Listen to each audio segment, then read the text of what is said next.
മിത്ര ഇടയ്ക്കിടയ്ക്ക് പോകാറില്ലേ അവളുടെ ഫേവറേറ്റ് ഇടം കിങ് ആൻഡ് ക്യൂൻസ് എന്ന ഓൾഡ് ഏജ് ഹോം.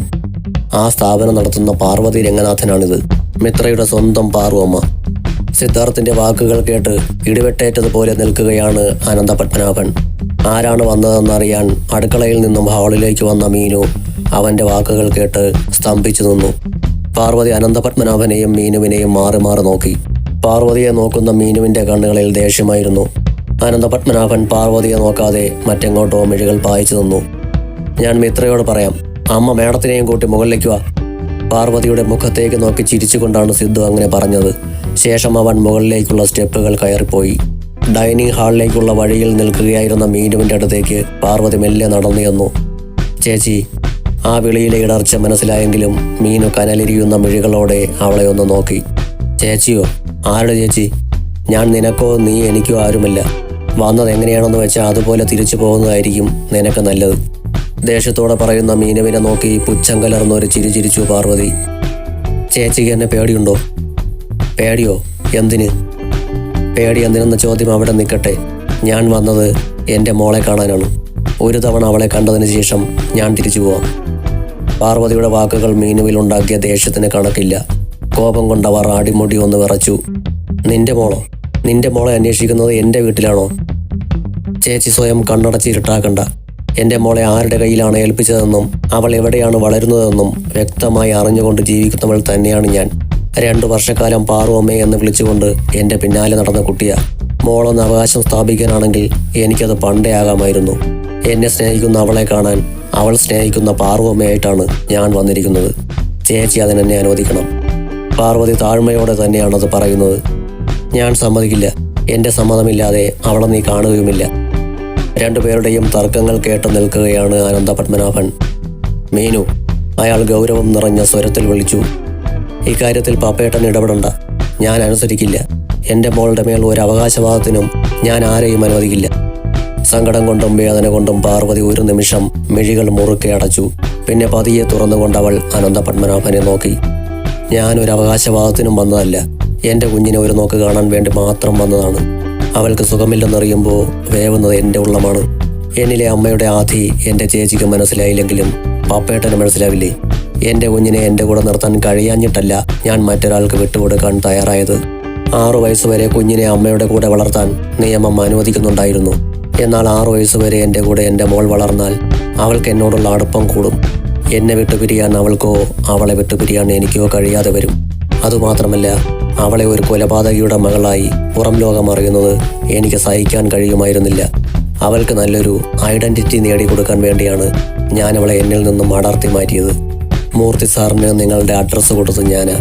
അന്നേരമാണ് അദ്ദേഹം പറഞ്ഞത് പപ്പേട്ടൻ മൂർത്തി സാറിൻ്റെ കൂട്ടുകാരനാണെന്ന്. എൻ്റെ മോൾ എൻ്റെ ബന്ധുക്കൾക്കിടയിൽ തന്നെ വളരുമല്ലോ എന്നോർത്ത് ഞാൻ ഒരുപാട് സന്തോഷിച്ചു. എൻ്റെ അമ്മ അവൾക്ക് ശരിക്കും അമ്മൂമ്മ തന്നെയാവുമല്ലോ. ജയിലിൽ നിന്നിറങ്ങിയപ്പോൾ മോളെ കാണണമെന്നത് എൻ്റെ ഒരു വാശിയായി. അന്ന് നിങ്ങൾ കണ്ണൂരിലാണ് താമസിക്കുന്നത്. മോളെ കാണിച്ചു തരാൻ എന്നെ കണ്ണൂരിലേക്ക് കൊണ്ടുപോകാൻ മൂർത്തി സാർ തയ്യാറായി. അവിടെ ഒരു പാർക്കിൽ വെച്ചാണ് ഞാൻ എൻ്റെ മോളെ കാണുന്നത്. നിങ്ങളോട് എന്തൊക്കെയോ നുണ പറഞ്ഞിട്ടാണ് അന്ന് അദ്ദേഹം നിങ്ങളെയും കൂട്ടി അവിടെ വന്നത്. അന്ന് അവൾക്ക് 11 വയസ്സാണ് പ്രായം. 1 വയസ്സിൽ ഞാൻ എൻ്റെ നെഞ്ചിൽ നിന്നും പറിച്ചെടുത്തു കൊടുത്ത എൻ്റെ കുഞ്ഞിനെ പിന്നീട് ഞാൻ കാണുന്നത് 10 വർഷത്തിന് ശേഷം. പിന്നീടുള്ള ഓരോ മാസങ്ങൾ കഴിയുമ്പോഴും എൻ്റെ മൂർത്തി സാർ മോളെ കാണിക്കാൻ കണ്ണൂരിലേക്ക് കൊണ്ടുപോകുമായിരുന്നു. പിന്നീട് നിങ്ങൾ ഇവിടേക്ക് താമസം മാറുകയാണെന്ന് അറിഞ്ഞപ്പോൾ എനിക്ക് ഒരുപാട് സന്തോഷം തോന്നി. ഇനി അവളെ കാണാൻ വേണ്ടി കണ്ണൂർ വരെ യാത്ര ചെയ്യണ്ടല്ലോ. ഇവിടെ എത്തിയതിന് ശേഷവും അവളെ കാണാൻ ഓരോരോ അവസരങ്ങൾ എനിക്ക് ഉണ്ടാക്കി തന്നത് മൂർത്തി സാറായിരുന്നു. 2-2.5 വർഷങ്ങൾക്ക് മുമ്പ് വരെ അതായിരുന്നു എൻ്റെ അവസ്ഥ. എന്നാൽ റോഡിൽ വീണ് കിടന്ന അനാഥയായ സുഭദ്രാമയെ ഓൾഡേജ് ഹോമിന്റെ പടികയറി എന്നാണോ അഗ്നി കൊണ്ടുവന്നത്, അന്നു മുതൽ ഞാൻ അവൾക്ക് പാറുവമ്മയായി. സ്വന്തം മകളാണെന്ന് അറിഞ്ഞുകൊണ്ട് ഞാനും സ്വന്തം അമ്മയാണെന്നറിയാതെ അവളും പരസ്പരം സ്നേഹിച്ചു. ഒരു മകൾ അമ്മയെ സ്നേഹിക്കുന്നത് എങ്ങനെയോ അതുപോലെ തന്നെയാണ് അവൾ എന്നെ സ്നേഹിച്ചിരുന്നത്. 2 വർഷമായി അവളുടെ പിറന്നാൾ ആഘോഷിക്കുന്നത് എൻ്റെ മുമ്പിൽ വച്ചായിരുന്നു. ആദ്യത്തെ കഷ്ണം കേക്ക് അവൾ എൻ്റെ വായിലാണ് വച്ചു തന്നിരുന്നത്. അന്നൊന്നും അവളെ ഞാൻ നിങ്ങളിൽ നിന്നും പറിച്ചെടുത്ത് കൊണ്ടുപോകണമെന്ന് ചിന്തിച്ചിട്ടില്ലല്ലോ. പിന്നെ എന്തിനാണ് പപ്പേട്ട മീനു ചേച്ചിക്ക് ഇത്രയും പേടി? എനിക്കൊന്ന് കണ്ടാൽ മാത്രം പോരെ? ഞാൻ നിങ്ങളെ ആരെയും ബുദ്ധിമുട്ടിക്കാൻ വന്നതല്ലല്ലോ. എനിക്ക് എൻ്റെ മോളെ ഒന്ന് കാണാൻ അനുവാദം തരണേ പപ്പേട്ട.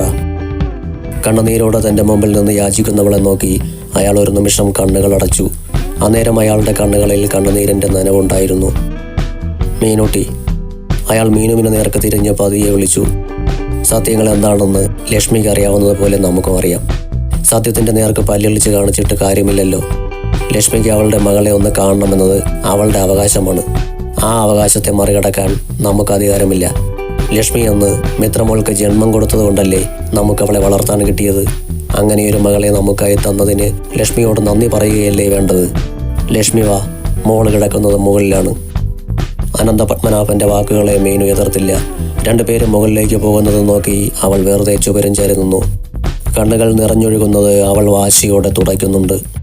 22 വർഷങ്ങൾക്ക് ശേഷം കണ്ടുമുട്ടുന്ന അനിയത്തിയോട് വേദനിക്കുന്ന തരത്തിൽ സംസാരിച്ചതോർത്ത് മീനുവിൻ്റെ ഉള്ളും പുകയുന്നുണ്ട്. എന്നെങ്കിലും ഒരിക്കൽ മോളെയും അന്വേഷിച്ച് അവൾ ഈ പടി കയറി വരുമെന്ന് തനിക്ക് അറിയാമായിരുന്നു. അതോർത്ത് ഒരുകാത്ത രാത്രികളില്ലായിരുന്നു തനിക്ക്. പ്രസവിച്ചില്ലെങ്കിലും ഞാൻ വളർത്തിയ മകളല്ലേ എൻ്റെ മിത്ര. പെട്ടെന്നൊരു ദിവസം അവകാശവാദവുമായി കയറി വരുന്ന അവളുടെ അമ്മയ്ക്ക് അവളെ അങ്ങനെ വിട്ടുകൊടുക്കാൻ തനിക്ക് കഴിയുമോ? തളർന്നിട്ടെന്ന പോലെ മീനൂട്ടി സോഫയിലേക്കിരുന്നു.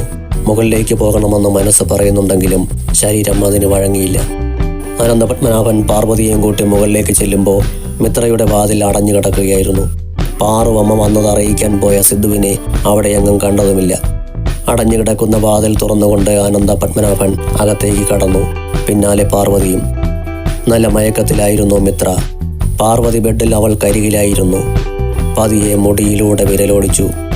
പെട്ടെന്ന് മയക്കം വിട്ടുണർന്ന മിത്ര മിഴികൾ തുറന്നു നോക്കി.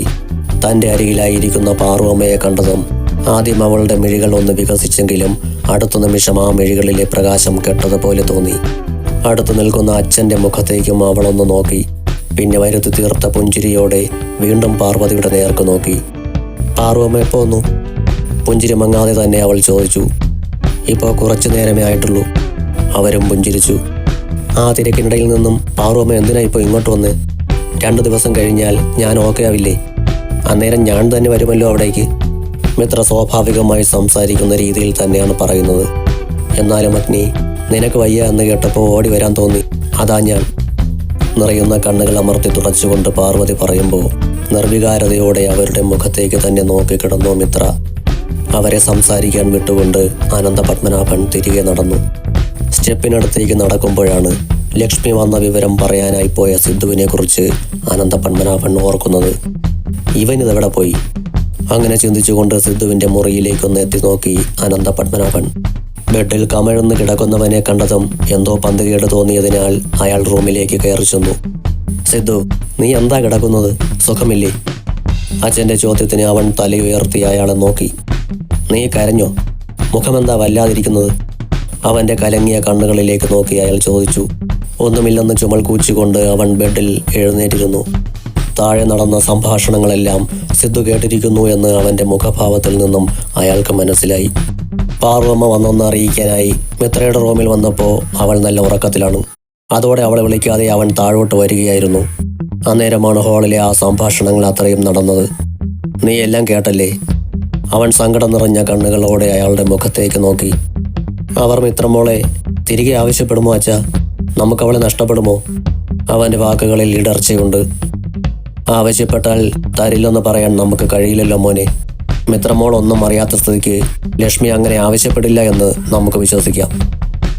ലക്ഷ്മി എന്നല്ലല്ലോ അവരുടെ പേര്, പാർവതി എന്നല്ലേ? സിദ്ധുവിൻ്റെ സംശയത്തോടെയുള്ള ചോദ്യത്തിന് അയാളൊന്ന് പുഞ്ചിരിച്ചു. നിന്റെ അമ്മയുടെ അനിയത്തിയാണ് ലക്ഷ്മി. മുഴുവൻ പേര് ലക്ഷ്മി പാർവതി.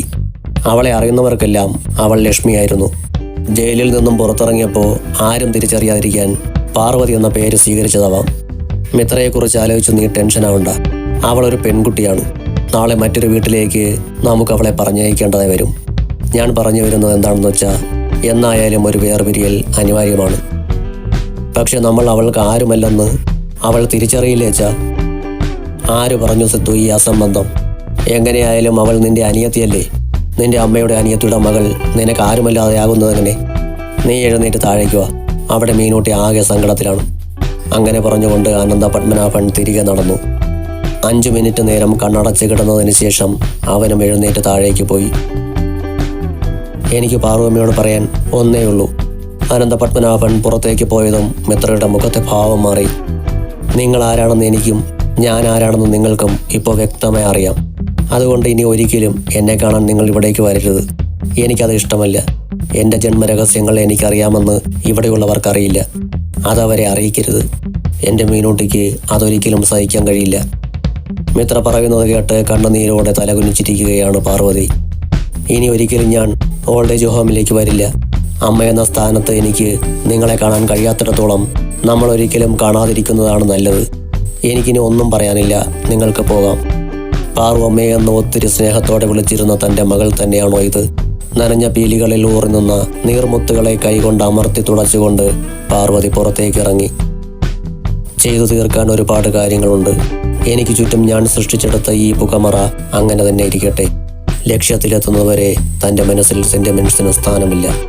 പാർവതി ഇറങ്ങിപ്പോയതും മിത്രം മനസ്സിൽ പറഞ്ഞു.